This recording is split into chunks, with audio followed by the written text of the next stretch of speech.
11 minutos pasaron de las 10 de la noche y como venimos haciendo cada 15 días, religiosamente, regularmente, de manera prolija, casi desconocido para nosotros, recibimos al señor Nicolás Dibiase. Buenas noches. Muy buenas noches. Que viene con corbata, color, diría mi mamá, kaki.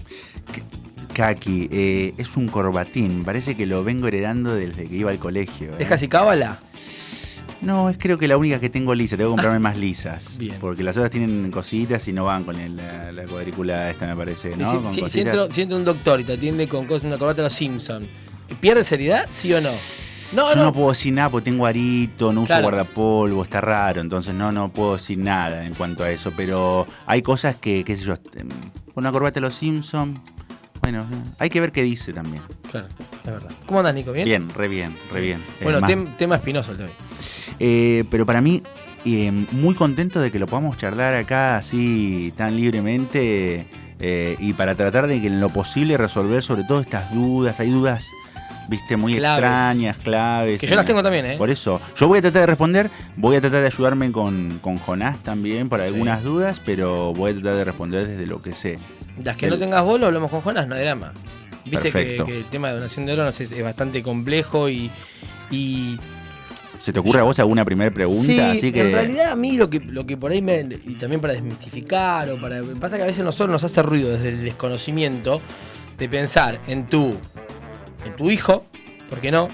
Bien duro, en tu hijo, en tu mamá y demás, como que se muere y le sacan una parte de él o que lo después de muerto lo revuelven, por decir algo, ¿no? Voy a hablar bien crudo porque digo lo que por ahí pasa para todo el mundo. Y por ahí pasa, no entiende la importancia de lo que es donar un órgano, ¿no? Y de pensar también, volvemos a lo que hablamos la otra vez con el otro tema, también por ahí las religiones también un poco van en contra de estas cosas y demás. No, yo la primera duda es cómo ser donante realmente. ¿Cómo podés ser donante realmente? ¿Dónde podés inscribirte? ¿O dónde podés...? O por ahí capaz que es un tema de Jonás, pero bueno, ¿dónde podés inscribirte y dónde podés ser seriamente donante? Yo me acuerdo de haber tenido una tarjeta en algún momento, capaz que eso no sirve más. Tal cual. O me han anotado un cartoncito que tenía el documento, pues capaz que eso se volvió a abrir un nuevo registro. Eso tengo dudas yo, por ejemplo.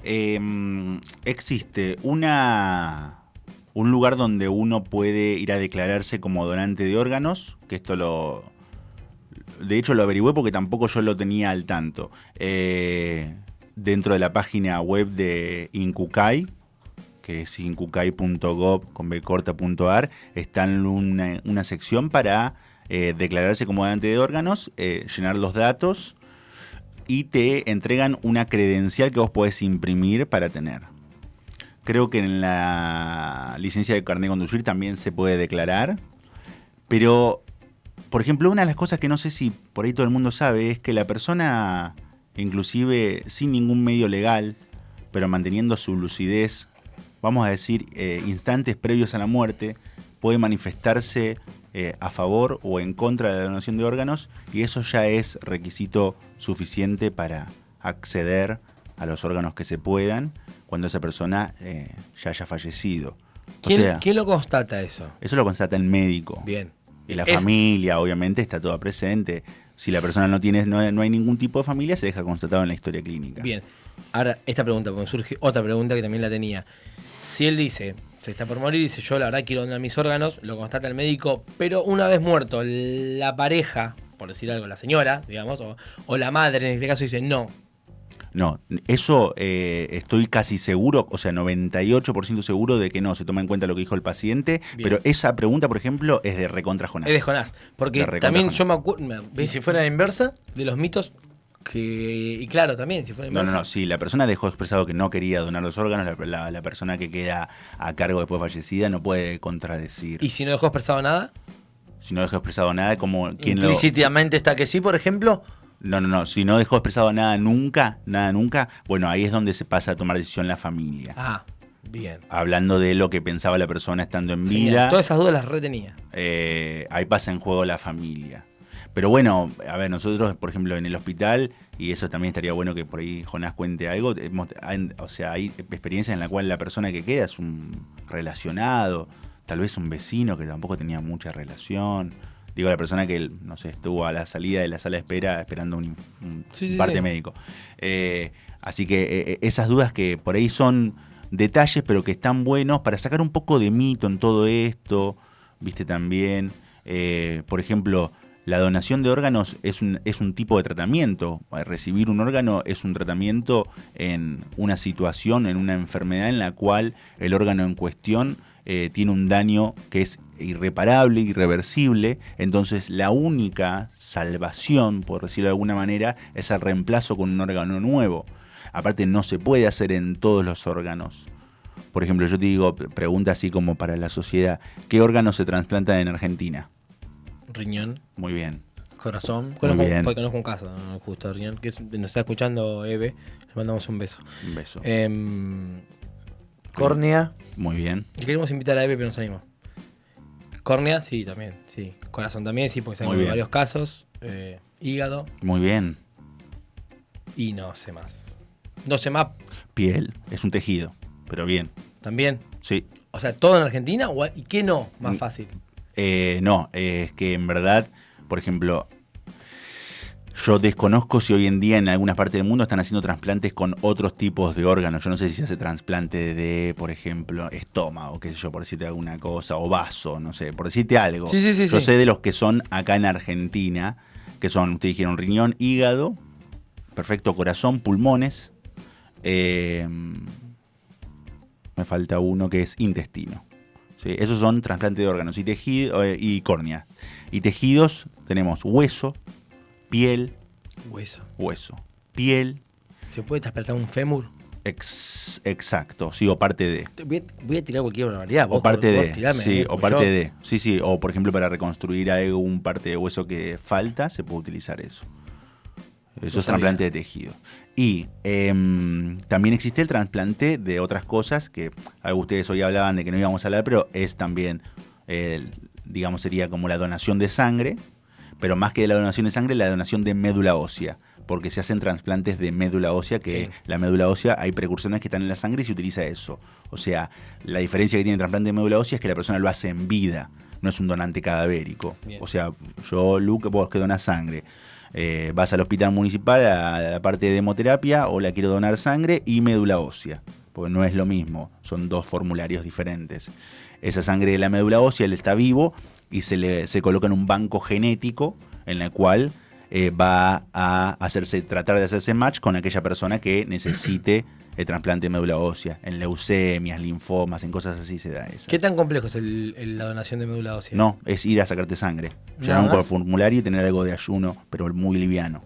Te sacan 450 mililitros de sangre. De haber sabido ya lo hubiera hecho. Es que muy probablemente ahora lo vas a hacer. De hecho, una vuelta me postulé como donante de plaquetas, que ese sí es otro laburito. Ya eso no tengo sabido si es mucho, pero ¿por qué? ¿Qué te el de plaqueta, hacer? No, te enchufan el proceso, te enchufan por acá, te sacan, y te viene otra manguera. Bien. Claramente soy no, se entienda bien. Que por acá te entra. Claro, te inyectan en las venas. Sí. Estás en un asiento y por un lado sale sangre, por otro entra sin plaqueta. Bien. Y la única vez. Algo de los oyentes que ya rápidamente están con este tema. Dice Romina Rodríguez, también se hacen trasplantes reno-pancreáticos. Claro.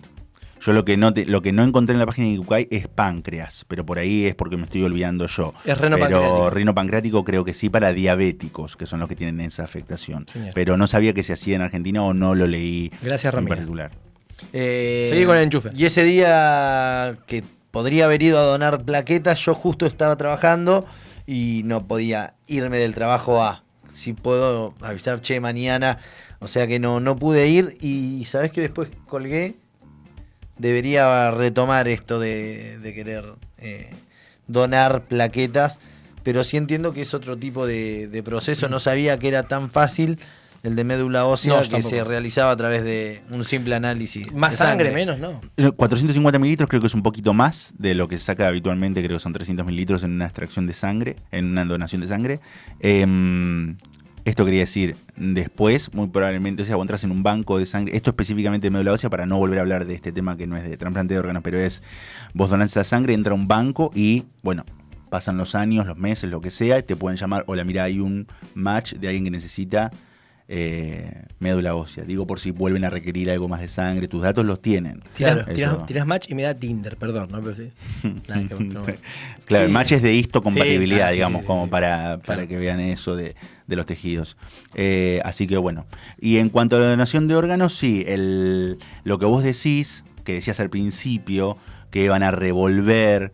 Estas son todas cosas, revolver el cuerpo, Sí, claro, lo eso sagrado del cuerpo, por eso toca también lo religioso, lo inmaculado del cuerpo. Bueno, eso es todo, eso es algo muy, digamos, fuerte en el sentido de que muchas veces las familias tienen que recibir la noticia, la mala noticia del fallecimiento o el estado de muerte cerebral, que eso es diferente y sobre todo tiene que ver con lo que va a hablar Jonás después, Sí. que es de el mantenimiento. No quise meter con eso porque me imaginé que era el tema de Jonás. Por Es eso. el mantenimiento de los órganos. Recibe la noticia de que falleció, de que tiene síndrome de muerte encefálica, y si están dispuestos a donar los órganos. O sea, es esa doble noticia que, digamos, también el personal que trabaja en eso tiene que estar formado en esa cuestión. Digamos, hay momentos a manejar, digamos, es toda una cuestión, ¿viste? Muy psicológica, muy Sí. complicada, a veces muy simple, otras veces no.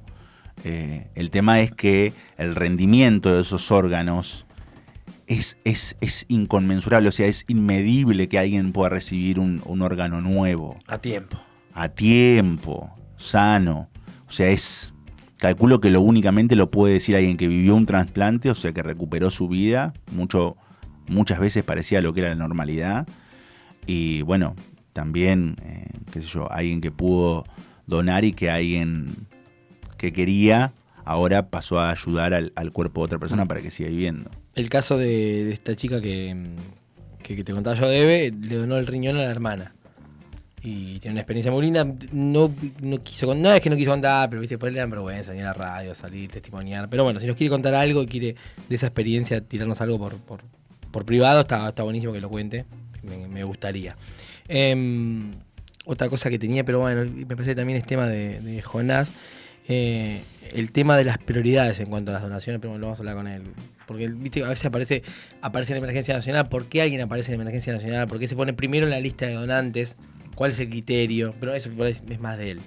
Puede ser, sí. Igual, por ejemplo, bien simple, muchas veces ya desde el vamos entenderán que no es por orden de llegada, sino por nivel de emergencia de la vida de esa persona en cuanto a estar en un ranking a nivel nacional. Entonces, mucha gente puede estar en espera de trasplante mucho tiempo. Por ejemplo, yo que en mi caso hago hígado como especialidad, muchas veces por tratamientos de los pacientes por diferentes enfermedades reducen su puntaje de gravedad. Entonces son pacientes que se los denomina inactivados, por ejemplo, porque estaban en un momento en lista de trasplante y después, al estar mejor, salieron de la lista. Claro. No recuperan su enfermedad porque la siguen teniendo, pero están un poco mejor y escapan de la necesidad de trasplante. Eso es medio como dual. Dependiendo de ciertos criterios, ingresan por una orden de mérito, sería una cuestión así. Que es mérito de que qué bien que le está yendo la enfermedad, qué mal le está haciendo. Está bueno informarse, porque la otra vez pasó el caso de la chica que necesitaba un corazón, que al final creo que falleció, y había tenido un accidente otra nena, ¿no? Había cosas y dicho, pero ¿por qué no le dieron ese corazón? A veces el corazón tampoco es compatible, en el caso del corazón. Pero totalmente. Pasa eso. Totalmente. Por más de que... La gente de las redes sociales, obviamente, que opina, que puede opinar, que puede decir lo que quiera, empezaron, pero ¿qué? Me parece una locura, que la nena, ¿cómo no le dieron ese corazón? Como si fuera, no sé. Es que le pones el corazón no histocompatible a alguien y muere, digamos. Encima. Porque el cuerpo hace una reacción inmunológica de defensa, porque estás metiendo algo que es extraño al cuerpo, conectándolo a las venas, recibiendo rápidamente sangre, entra en una inflamación corporal que se dice sistémica y fallece la persona. Eso si trasplantás algo no histocompatible. ¿Tuviste la chance de ver un trasplante de algún tipo? ¿Estar en el quirófano? No. He visto videos. Debe ser increíble. Sí. Ay, no, yo no puedo verlo. Entonces me impresiona mucho. Sí, los trasplantólogos, tanto sean los cirujanos como la gente que hace trasplante, es gente con mucha hervor en la sangre, también en ese punto. Pues imagínate que son trabajos que En cualquier trabajo te pueden despertar a 2 de la mañana, pero acá estamos hablando de que, che, despertate porque llegó el órgano. Claro, ¿Me puede pasar entendés? en cualquier momento. En cualquier momento. Sí, Ese ahí. es el tema. Siempre pasa cuando tendrás que un accidente en algún lado y ese corazón puede llegar a ser compatible. ¿Vos tenés idea cómo se determina si puede ser compatible y no le arrasen tanto en decir, a veces te dicen, me imagino que los familiares deben tomar una decisión de decir, lo vamos a poner, puede rechazarlo, puede morir, puede pasar cualquier cosa. ¿Qué es lo que determina que ese corazón puede llegar a ser para esa persona? Grupo y factor tienen que coincidir. Bien, no sabía. Y tiene que coincidir lo que te dije, los alelos de histocompatibilidad, que se llaman HLA. Es unas proteínas que rodean algunas células que tienen que ser compatibles porque son del sistema inmune nuestro, el de defensa. Viste que hace un ratito te dije que si ponías algo extraño en el cuerpo, toda la defensa del cuerpo iba a ir a destrozarlo. Bueno, por eso, si son muy parecidas las defensas, los soldaditos son todos de color verde los míos y todos de color verde los tuyos, que eso puede pasar por más que no seamos hermanos, mucha más chance de que no sea rechazado el órgano. Vos pensás que cuando se hace un trasplante, inmediatamente a esa persona se le realiza un tratamiento que se llama inmunodepresor, o sea, se le baja todas las defensas a propósito para que no ataquen ni siquiera ese nuevo órgano. Entonces, esa persona, durante un tiempo que es diferente de acuerdo a cada paciente, está propensa a un montón de infecciones porque no tiene a infecciones, defensas básicamente. Entonces, pero la primera compatibilidad se tiene que dar de este tipo. Bien, súper interesante. La verdad que cosas que no sabía y que me estoy desayunando. ¿Escuchamos algo de música? Dale. Y metemos una tanda, después seguimos con esto, hablamos con Jonás, que tenemos 10.000 preguntas para Jonás y nos vas a ayudar un poco, Nico, con esto. Nos vamos al año 1981, Azul tiene alma de vieja, donde le digo, armate una lista vos, se va al 70, 60, 80, está genial, está bueno y lo valoramos. Discipline es el álbum de King Crimson y esta canción se llama Elephant Talk. Así la vamos a escuchar, con esto nos vamos a la tanda. Ya venimos con más donación de órganos. Si tienes alguna consulta, si se te ocurre preguntarle algo a Nicolás, algo que puedas preguntarle a Jonás, que tiene que ver con el Incucay, estamos abiertos a que nos puedas escribir. King Crimson haciendo Elephant Talk. Pasaron 38 minutos de las 10 de la noche, seguimos hablando sobre donación de órganos, un tema que realmente es apasionante en cuanto al nivel de desinformación que tenemos todos. Me hago cargo. Y cosas que por ahí no pensaba y las tenía recontra, que pensaba que las tenía claras y nada que ver. Por eso nos vamos a comunicar con Jonás Bracos, coordinador regional de la Unidad Descentralizada de Procuración de la Región Sanitaria Primera de Cucaiba, y es médico, obviamente. ¿Cómo andas, Jonás? Buenas noches. Buenas noches. ¿Todo bien? Todo bien, por suerte, sí. ¿Cuántas dudas que tenemos, Jonás? Todo el mundo, ¿no? Te debe pasar a nivel general que te iba a preguntarte, la primera pregunta que te voy a hacer es si te podés acordar o me podés contar para ver este nivel de desinformación que tenemos. ¿Qué es lo más loco que te han dicho sobre donación de órganos? Algo que vos decís, ¿cómo me pueden decir esto? ¿Te acordás de algo que vos decís, no puede ser que me hayan hecho este comentario? Bueno, lo más loco que he escuchado sobre donación de órganos lo escuché en alguna radio colega, donde algún colega hizo comentarios muy desafortunados sobre lo que es la muerte encefálica y diagnóstico de muerte bajo criterios neurológicos, que es el puntapié inicial de la donación de órganos, ¿no? Y llamaba la atención algo que critico siempre, que los médicos hablemos sin saber de algún tema particular que no manejamos y que los periodistas informemos sin saber sobre algún tema particular que no manejamos, que es esencialmente esto que estás diciendo vos hoy, ¿no? Seguro. Sí. Qué desinformados nos sentimos y sin embargo, como siempre, charlamos de todo, ¿no? No, ni hablar, yo creo que es el respeto que tenemos que tener con cualquiera de los temas que traemos siempre con Nicolás acá, que son temas que necesariamente hay que charlarlos y hay que debatirlos y hay que... Yo siempre le digo a Nico y una de las consignas cuando arrancamos este tipo de columnas, le digo, Nico, voy a venir a preguntar hasta hay casos que no me quiero informar para seguir con mi ignorancia y preguntar desde mi ignorancia, porque mi ignorancia es la de un montón de gente. Entonces me interesa saber esto. Sí, a ver, la realidad es que uno no tiene por qué saberlo todo, ¿no?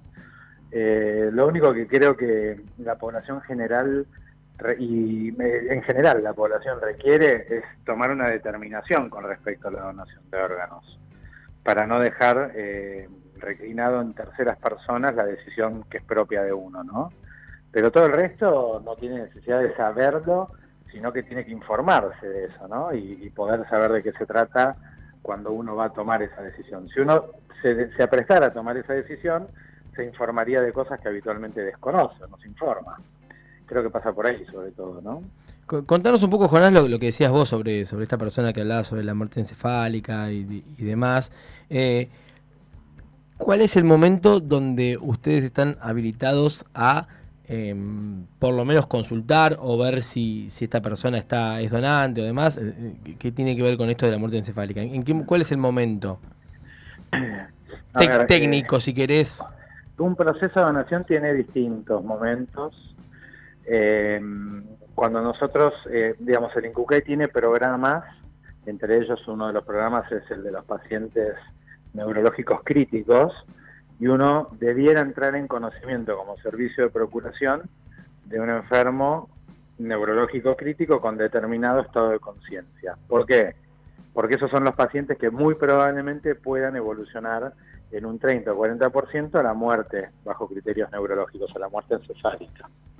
Es por eso, y no es caprichoso, que se toma ese estado de nivel de conciencia para poder empezar a seguir una persona que tiene una lesión neurológica grave.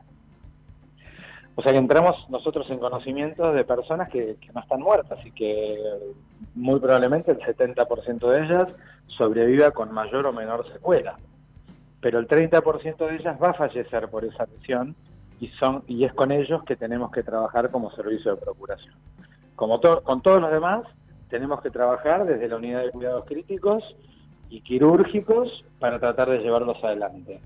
Y ese 30% hay que trabajarlo desde la unidad de cuidados críticos con los mismos médicos que trabajan en una terapia intensiva, pero en el sentido de la procuración de órganos y tejidos para el momento que hacen la muerte encefálica y tratar de ayudar a otras personas que en otros lugares están sufriendo por otras causas, ¿no? Y que necesitan un trasplante como tratamiento. Johnny, ¿cómo estás? Nico te habla. Conozco esa voz. ¿Qué tal? Te vengo a presentar a un paciente. ¿Cómo andas, Nico? ¿Cómo andas, querido?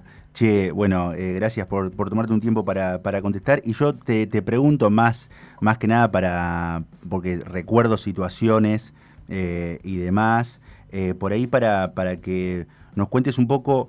Hay dudas por ahí medias básicas que por ahí vos la tenés recontra en claro, que son, por ejemplo, recién nos surgía, la persona nunca declaró en su vida en ningún lado, ni siquiera antes de fallecer, porque falleció por un accidente, lo que sea, si era o no donante de órganos.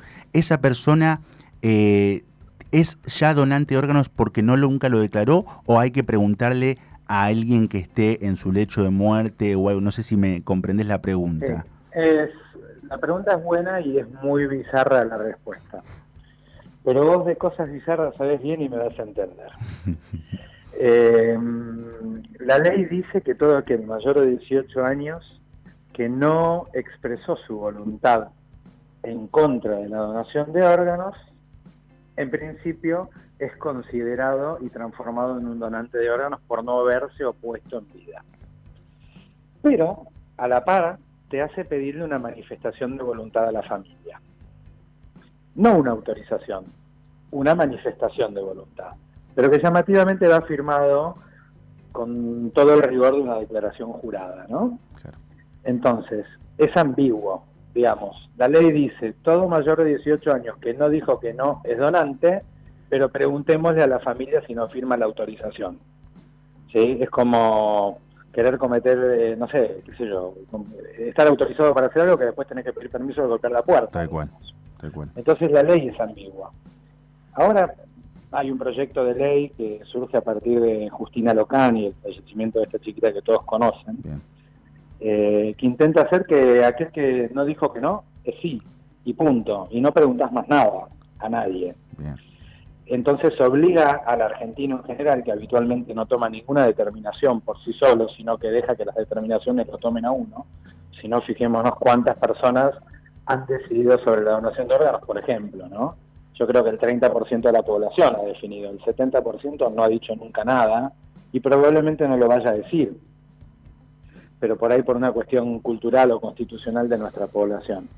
Pero bueno, la ley esta que se impulsa para que se pueda ver en el Congreso, lo que busca es generar mayor tasa de donantes sin tener que además pedir una autorización. digamos, el que no quería, y queda claro. Y el que nunca dijo que no, es que no estaría en contra. Y esa persona se transformaría en un donante de órganos y tejidos. Genial, sería genial, fantástico. súper claro. Jonás, tengo una pregunta que me surge ahora y que seguramente vos hace tiempo que estás con esto y me la vas a poder responder. ¿Cuánto ha mejorado la sobrevida de una persona trasplantada? Con el correr de los tiempos y con los avances de la medicina. Yo te digo que aunque uno no lo crea, hay distintos lugares para trasplantarse y distintos lugares para vivir trasplantado.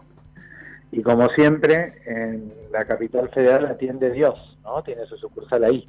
Uh-huh. Entonces da la sensación de que las evoluciones, las sobrevidas y el evolucionar de las personas trasplantadas y de otras enfermedades siempre es mucho mejor en una ciudad como un gran centro urbano como Buenos Aires, que si nos ponemos a mirar en el interior del país, en cualquier ciudad que se les pueda ocurrir. La realidad es que nosotros tenemos acá en Bahía centros de trasplante que hoy, por cuestiones fortuitas, no se están trasplantando, pero que tienen personas trasplantadas de hace más de 15 o 20 años y que aún están vivas. Y me refiero a cardíacas, por ejemplo, ¿no? Eso es una sobrevida alta para un trasplante cardíaco. Y estamos hablando de 20 años, ¿no? O 16 años de sobrevida. En otros órganos por ahí tenés una tasa de sobrevida más elevada y en algún momento de la vida y algunas personas tienen que retrasplantarse porque no pueden, porque el órgano vuelve a fallar con el tiempo y ya no responden al tratamiento médico que se les ofrece, ¿no? Te iba a hacer esa pregunta justo bien de bruto. Si una vez que te trasplantaste el corazón te pueden poner otro distinto. Sí, pero Puede. la situación ya no es tan sencilla No, como no. la previa. Digamos, nunca lo fue. Pero reoperarse de un trasplante no es tan fácil. Reoperarse de nada es fácil, ¿no? No, seguro. Lo hace más complejo, Seguro. porque el organismo tiene una forma de bloquear y de cicatrizar las lesiones que genera una cirugía, que genera un pegote y unas adherencias que después entrar de nuevo ahí para hacer otra vez una cirugía compleja o un trasplante lo hace realmente más delicado y más difícil, ¿no? Hola. Y laborioso. Con lo cual no es que solo el trasplante es difícil cuando se vuelve a llevar adelante. Seguro. Pero sí, yo pienso que retrasplantarse, debe haber muchos pacientes en la Argentina que están retrasplantados por fallo del órgano en el momento que se trasplanta, es decir, trasplante agudo, o por agotamiento del injerto con el pasar del tiempo, ¿no? Una persona que se trasplanta a los 10 años, cuando tiene 25 probablemente tiene que retrasplantarse, de corazón, por ejemplo, ¿no? Bien, Claro. no sabía. ¿Qué tal, Jonás? Buenas noches. Luca te saluda. ¿Cómo te va, Lucas? Jonás, una consulta. ¿De qué depende de entrar en emergencia nacional para quedar uno en un listado de emergencia de recepción de órgano? Eso no te lo explicó Nicolás, yo siempre se lo expliqué a Nicolás eso. Dijo, la va a patear, la pateó para el costado. Perdóname. No, dijo acá el Messi acá es Jonás, dijo, olvídate. Bueno, a ver, las listas de espera son únicas y después hay sublistas dentro de esas listas únicas que son regionales, que es decir, el norte, el centro, la Mesopotamia, son 5 o 6 listas que son regionales, pero todas van por orden de llegada. En ese contexto, a mí mi médico me inscribe hoy y estoy inscrito en el puesto número 70, probablemente para un órgano determinado. Si mi situación clínica empeora en la espera, con el paso de los días, y empiezo a requerir distintos tipos de soportes que están dictaminados, ya sabemos de qué hablamos, pero para la población general puede ser drogas para ayudar al corazón o a la presión, un balón de contrapulsación, un respirador, una máquina que se denomina ECMO, que ayuda al pulmón a intercambiar oxígeno y dióxido de carbono para oxigenar el organismo, distintos tipos, o hasta asistencia circulatoria biventricular para el corazón. Todas esas cosas hacen que una persona se encuentre en una situación distinta que aquel que espera y que tiene tiempo de esperar. Entonces hace que uno pase al estado de urgencia, que la hay urgencia para los distintos órganos, salvando para aquellos en los cuales hay soporte, como el riñón, que por ejemplo uno puede dializar, ¿no? Y que eso es lo que hace caro en salud pública a las personas con insuficiencia renal en lo que corresponde a trasplante.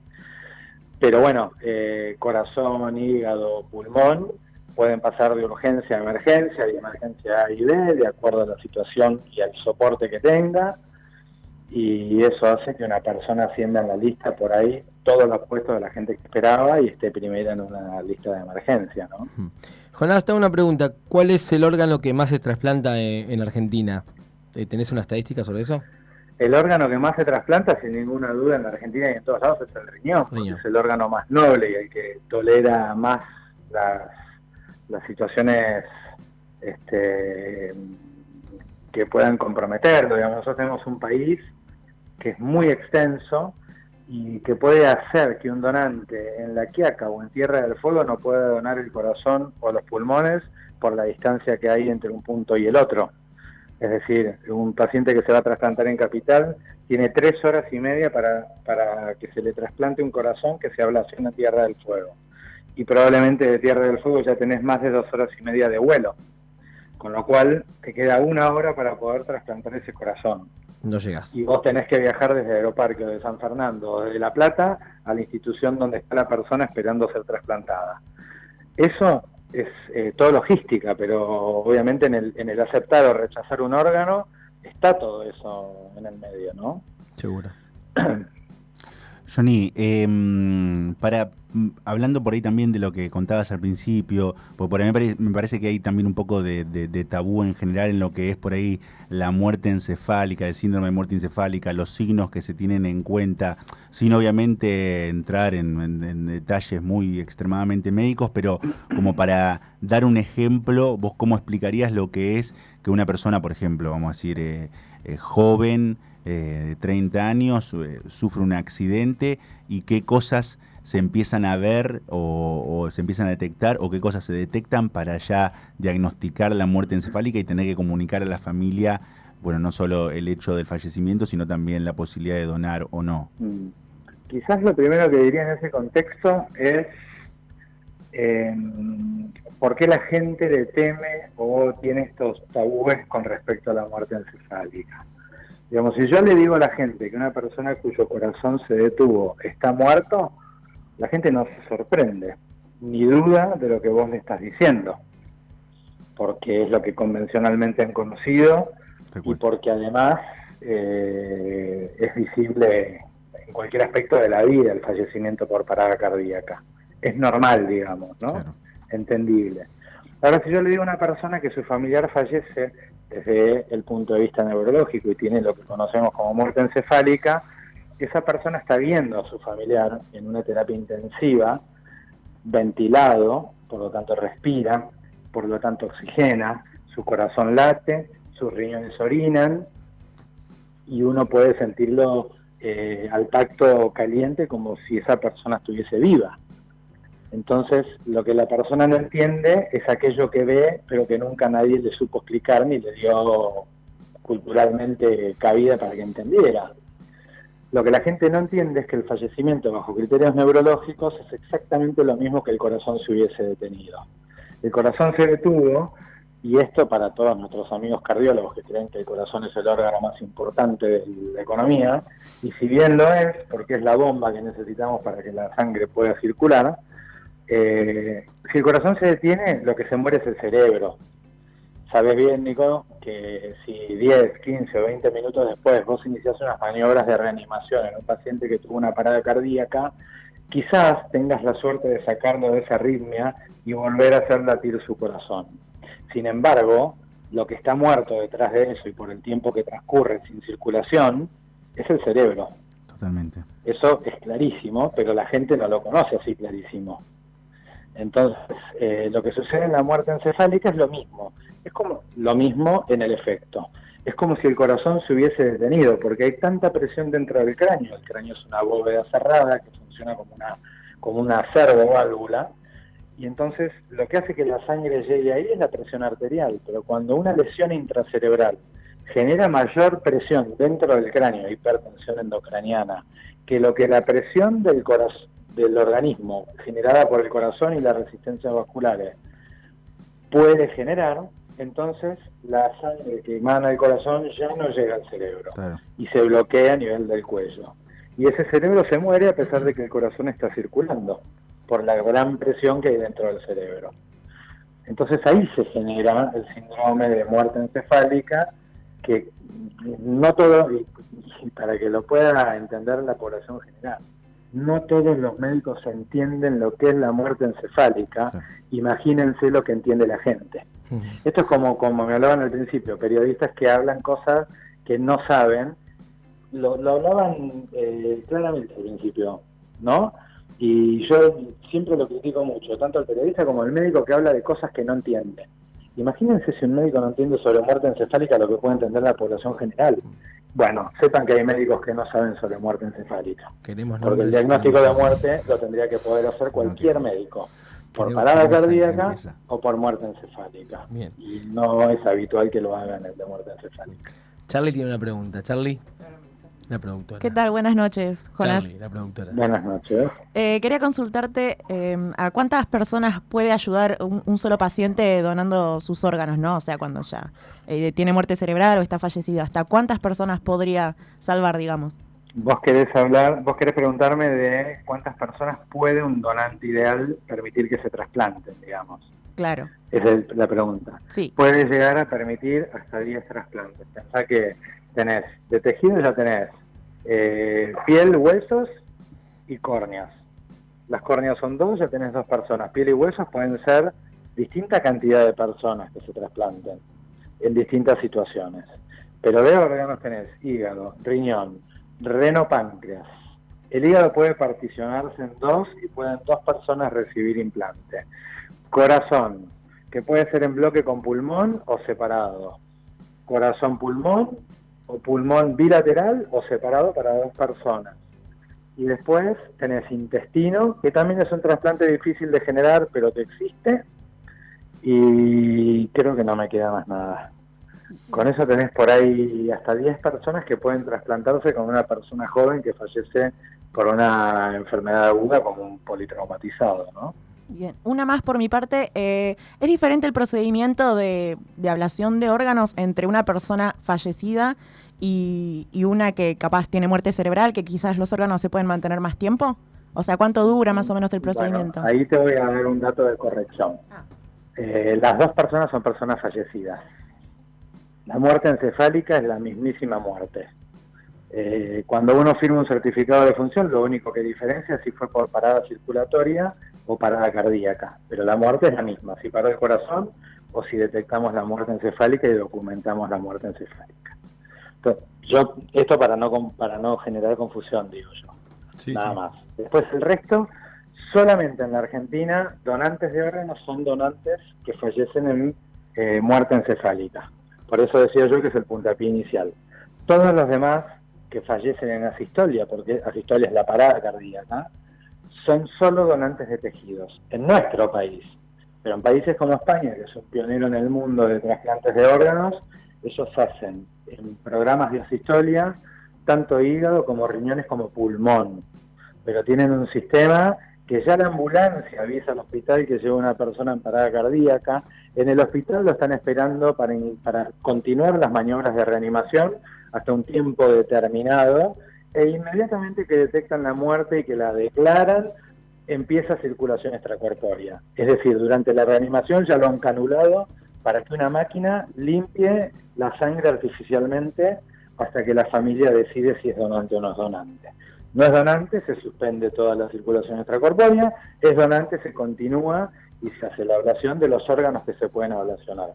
Argentina está a años luz, pero luz, ¿eh? Estamos con lámparas de queroseno en este momento nosotros, con respecto a eso que estoy contando, ¿no?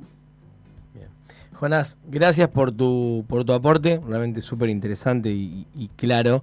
Es lo que necesitábamos para meternos un poquito en este tema y está bueno que la gente lo sepa. Le mandamos un saludo a Romina Rodríguez, que recibió el riñón de su hermana, de Eve, y nos está escuchando y nos agradece que tratemos el tema, así que le mandamos un gran beso a Eve y a Romina. Hay una cosa más, que el acto Sí. de amor que implica la donación de órganos no hay forma de explicarlo, digamos. Todo esto que hablamos no tiene nada que ver con lo que implica que una persona en vida o post-mortem decida donarte sus órganos y salvarte la vida o cambiártela, ¿no? Seguro. Eso es otra cosa que sí siempre es interesantísimo charlar y que tiene que ver más con las personas que con la ciencia, ¿no? Yo creo que es lo que vos decís y que a veces no estamos preparados para esa decisión que es tan importante y que está bueno el laburo que hacen ustedes como para que entendamos lo importante que es esto y que no tiene sentido guardar ese cuerpo para nada. Realmente está buenísimo lo que decís, Jonás. Te mandamos un abrazo. ¿Tranquila la guardia? ¿Viene tranqui? Me permite hablar con ustedes tranquilos. Sí, no, igual por ahí Rubén no sabe que esa palabra no se nombra ¿no? en guardia, se dice la palabra con T. No importa, Nico. No importa. No, él es inimputable porque no sabía. No sabía. Por eso es mufa, ¿no? Es como y que no, a los 10 dentro minutos. del hospital de guardia decir, che, está todo. No se hace. Es como el amarillo arriba del escenario de teatro, una cosa así. Sí, no va. Que es drapie. No va. Bueno, prepárate dentro de 10 minutos. No. Espero que tengas una guardia hiper relajada. Ahí está. Esperemos que sí. Zen, una guardia zen. Un abrazo, Jonás, muchas gracias. Gracias a ustedes, chicos. Abrazo Buenas grande. noches. Chau. Chau, Nico. Chau. Lo que no es no conocer los códigos del hospital, ¿no? No, Tirame otra así, ya está, te metiste. Cuidado con el octavo par. Estoy yo hablando con vos, que sos colega amigo médico, pero estamos hablando de un paciente que está internado, estamos diciendo tal vez algo que no sería bueno que escuche un familiar, y vos estás viendo que el familiar de ese paciente viene por atrás mío y me decís, che, Nico, cuidado con el octavo par. El octavo par es el nervio auditivo, cuidado que alguien está escuchando. ¡Ay, terrible! Es otra. Cuidado No, con se el puede octavo decir, ¿no? par. Porque- Ya te veo, es como el suspicacia de 2 más 2. Te voy a tirar esa por nosotros, porque estamos hablando. ¿Usted qué pasó que estábamos hablando? Cuidado con el octavo par. No, pero con vos pasó que estábamos hablando de algo y el sábado. Voy a tirar una que es fea igual. A ver. Este paciente es un caño. Habitualmente gente con una enorme cantidad de carga de enfermedad, pesado como persona, un paciente difícil, complicado. No, este es un caño. No tiene nada que ver con que una mujer sea un caño. No, es un caño. Bien. O cañaveral del oeste. Un caño. Suelen ser gente adulta. Cañaveral del oeste. No, a mí me mató el octavo par. El pesado que es el que te opina mucho. No, pero ahí hay pacientes con un nivel de demanda Alto. inagotable, entonces... Y con baja complejidad a veces, que es lo peor. Porque uno que tiene. No, mucha bueno, pero ese puede ser un caño por una cuestión más que es razonable, psicológica, ¿no? pero hay otros que tienen 1000 cosas, le das un tratamiento, andan mal, le das otro tratamiento, andan mal. Es el paciente que es difícil. Bien. Y para uno es un caño. Bien, dejamos ahí porque por ahí. Qué Nico, feo que- sí. ¿quedó algo? No. Recontra Para mí, tratado. pasamos por todos lados, estuvo buenísimo. Estuvo tremendo, la verdad que el aporte de Jonás es importante. Estoy chequeando rápidamente las redes para ver si hay algún aporte más. La gente en Twitter dice anotada, dice por ejemplo, Qué bien. para esto, así que... ¿Puedo reforzar ese mensaje? claramente, sí. ¿Y dónde podemos? El de, bueno, para esto de que explicábamos de que no haya quilombos, a Dios quiera que nadie le pase nada raro cuando no tenga que pasar, pero mejor en estas cosas por ahí dejar todo en claro para evitar sufrimientos en otra situación. Estaba la opción de entrar en incucay.gov.ar y en la parte de inscribirse, inclusive puedes imprimir tu credencial para tenerla en la billetera. Desde ahí, bueno, creo que en la solicitud de licencia de conducir también lo puedes declarar. Después también estaba la posibilidad de declararlo en otros órganos dependientes del INCUCAY, o sea, personalmente. Y creo, si no me equivoco, hay una página, hay un teléfono para llamar, que si querés lo digo, Sí, es un claro. teléfono para llamar, para declararse como donante, que es 0800-555-4628. ¿De vuelta? 0800-555-4628. Bien, para que Charlie también lo ponga ahí en las redes sociales. Está Eso buenísimo. también. Y en la internet también tenés la posibilidad de declarar el no querer ser donante. ¿Sí? Está también esa posibilidad. Bien. Nico, gracias, como siempre, un lujazo para nosotros. Ya estamos pensando el próximo tema que puede Excelente. llegar a ser. El próximo tema coman es torta. es el más importante. El jueves, Sí, el asado. El próximo Vacío es, para sí, mí, Claro. vino tinto. ¿Morcipán Me, o...? No, me hicieron porque- mal que a nadie le guste el ¿Qué? chorizo, ¿eh? Me hizo muy mal que a nadie le guste el chorizo. No, claro. Bien, sí, bien, sí, bien, sí, bien. obviamente. ¿Por qué? Va... Tenés cara de... No es completo, Claro. pero No, justo sí, estoy sí, en sí. una época en la que... No, te entiendo, pasa, yo soy muy fanático. Yo la verdad que me amo el chorizo. Ahí ¿No? va. Que I no love me it. corten esto, por favor, no me lo editen, por favor. Ya No me está, hagan, quedó como no me hagan un meme. remix.